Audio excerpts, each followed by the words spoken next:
మేడ్చల్ మల్కాజ్గిరి జిల్లా దమ్మాయిగూడ మున్సిపాలిటీ పారిశుద్ధ్య కార్మికులు కార్యాలయం ముందు బైఠాయించి ధర్నాకు దిగారు. 3 నెలలుగా జీతాలు ఇవ్వటం లేదు, మేమెలా బతకాలంటూ ఆందోళన చేశారు. సుమారు 200 మంది కార్మికులు సిఐటియు, ఐఎఫ్టియు ఆధ్వర్యంలో కార్యాలయం ముందు బైఠాయించి నిరసన తెలిపారు. జీతం ఇవ్వాలని నిలదీసినందుకు ఉద్యోగాల నుండి తొలగిస్తామని బెదిరిస్తున్నట్లు కార్మికులు పేర్కొంటున్నారు. మున్సిపాలిటీ ఏర్పడి 9 నెలలు గడుస్తున్నా కార్మికులకు ఈఎస్ఐ, పిఎఫ్ వర్తింపజేయటం లేదని వాపోయారు. ఈ 4 నెలల్లో విధులు నిర్వహిస్తూ 2 ప్రమాదానికి గురై చనిపోతే 10,000 ఆర్థిక సాయం కూడా చేయలేదని కార్మికులు ఆవేదన వ్యక్తం చేశారు. కార్యాలయంలోకి వెళుతున్న కమిషనర్ నాగమణిని అడ్డుకుని జీతాలు చెల్లించాలని డిమాండ్ చేశారు.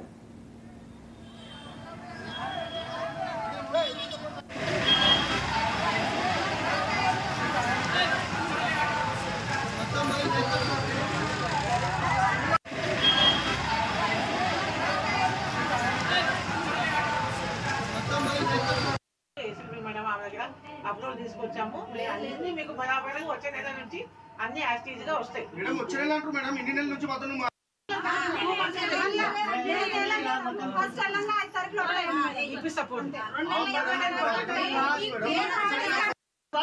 మేడం ఇద్దరు ముగ్గురు చచ్చిపోయి మేడం మున్సిపల్ చేస్తారు. వాళ్ళకి ఈఎస్ఐ, పిఎఫ్ ఉంటే హాస్పిటల్ పోయి బతుకునే కదా మేడం.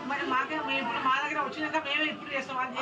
3 నెలల నుంచి జీతాలు ఇస్తలేరు, 4 నెలల నుంచి ఇదే జరుపుకుంటారు. నెల కూర్చుండే 5 నెలల దగ్గరికి ఇచ్చే జీతం గిట్ట 1000 రూపాయలు కట్ చేసి సార్.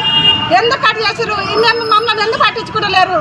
మేడాలు కన్సర్ ఏమంటే వైరు మమ్మల్ని పట్టించుకునే మానవుడే లేడు. ఎన్నిసార్లు కూర్చున్నారు? రేపు మా పంటది మేడం.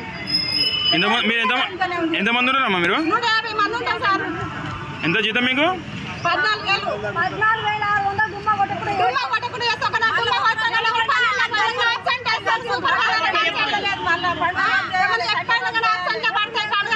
లీవ్ ఉండదు మాకు, లీవ్ అన్న ముచ్చట్లేదు.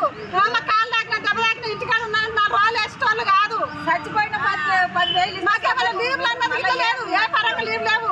ఇచ్చే జీతాలు ఆఫీస్ పరంగా కట్ చేసి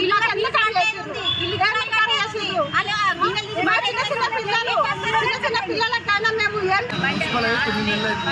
9 నెలల నుంచి మాకు ఈఎస్ఐ లేదు, పిఎఫ్ లేదు, 5 నెలల జీతాలు లేవు. అదే పక్కనున్న మున్సిపల్ నాగర్ మున్సిపల్ కలిసిన భోగారంకి, కరీంగూడకి, గోల్మకోటకి కొత్త జీతాలు ఇస్తుంది. ఈఎస్ఐ, పిఎఫ్ కట్ అవుతుంది, అన్ని కట్ అవుతుంది. మాకైతే గత 5 నెలల నుంచి 9 నెలల నుంచి పాత జీతాలు ఇస్తుంది. పాత జీతాలు ఇస్తూ అడిగితే ఇస్తామని చెప్తున్నారు. ఇంతవరకు అసలు జీతాలు వస్తలేదు, ఈఎస్ఐ లేదు, పిఎఫ్ లేదు. మళ్ళీ మా గ్రామం మున్సిపల్ అయినాక 2 ముగ్గురికి యాక్సిడెంట్ అయ్యి చనిపోయిన కానీ చెప్తలే.